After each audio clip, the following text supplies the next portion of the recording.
호세아 7장은 호세아 선지자의 세 번째 설교가 시작되는 부분으로 하나님을 떠난 이스라엘 민족의 죄악성과 또 어리석음을 고발하면서 하나님의 심판이 임박했음을 선포하고 있습니다. 하나님께서 이스라엘 백성의 모든 죄악을 기억하시기에 심판하시고 징계하실 것을 선포하고 있는데, 오늘 본문에 네 가지 비유가 나옵니다. 그것을 통해서 하나님께서는 이스라엘의 영적인 상황을 진단하고 또 그 치료 방법을 제시하고 있습니다.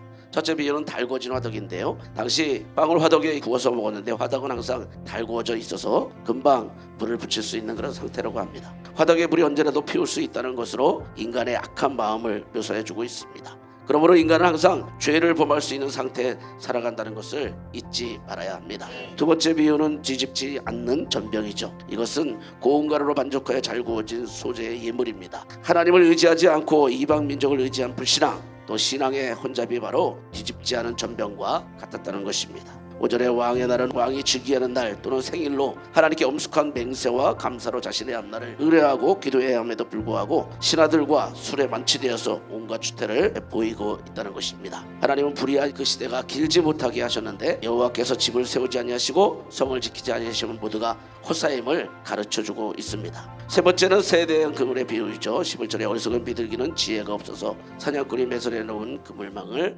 발견하지 못하고 뛰어듭니다. 애국과 에스로가 강하게 보인다 해도 결국은 하나님의 다스림 아래 있는 존재일 뿐이죠. 그런데 그것을 보지 못하고 애국과 에스를 의지하고자 하는 것은 하나님을 전혀 믿지 않는 어리석은 모습이며 하나님을 섬기지 않는 그들의 모습입니다. 이와 같이 여호와를 망각하고 이방을 의지하다가 오히려 그들에게 망하게 된 것입니다. 우리 몸과 마음이 하나님을 온전히 향한다면 우리가 그물에 빠지지 않게 되고 또 하나님께서 피할 길도 주시며 믿음도 지켜주실 줄로 믿습니다. 네 번째 비유는 풀어진 활입니다. 활줄이 느슨해져서 다른 곳에 맞는 것으로, 하나님께서 이스라엘을 강하게 하신 것은 하나님의 뜻을 이루기 위한 것인데 하나님이 원하지 않는 방향으로 계속 날아가는 화살같이 되었다는 것입니다. 신약 성경에서 죄를 나타내는 단어는 하마르티아라는 말입니다. 화살이 관역에서 벗어나다, 빗나가다 이런 뜻을 가지고 있습니다. 이것은 하나님의 명령에 순종하지 않고 자신의 뜻대로 살아가는 죄를 말하는 것입니다. 우리는 내 생각, 내 방식대로 신앙생활을 하면 안 됩니다. 그러면 결국 관역에서 빗나가는 화살이 되고 마는 것입니다.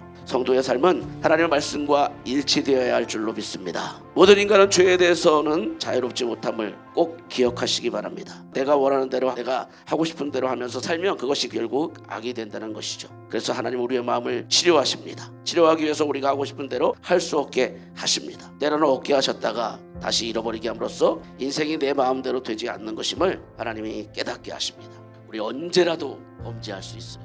언제라도 넘어질 수 있어요. 우리의 마음을 늘 지켜달라고 하나님께 매달려야 할 줄로 믿습니다. 내 마음대로 살면 언제라도 우리 속에서 죄가 나오고 또 부끄러운 모습으로 살 수밖에 없다는 사실을 우리 기억하고 날마다 주님 말을 의지하며 또 하나님께 내 마음과 내 심령을 붙잡아 달라고 기도하며 살아야 될 줄로 믿습니다. 우리의 모든 부끄러운 죄를 예수님의 십자가 보혈로 다 덮어주신 우리 하나님의 희생과 또 사랑과 섬김과 그 은혜를 우리는 날마다 기억하고 주님께 더 가까이 의지하며 나아가는 우리 모든 성도들이 될 수 있기를 간절히 소망합니다.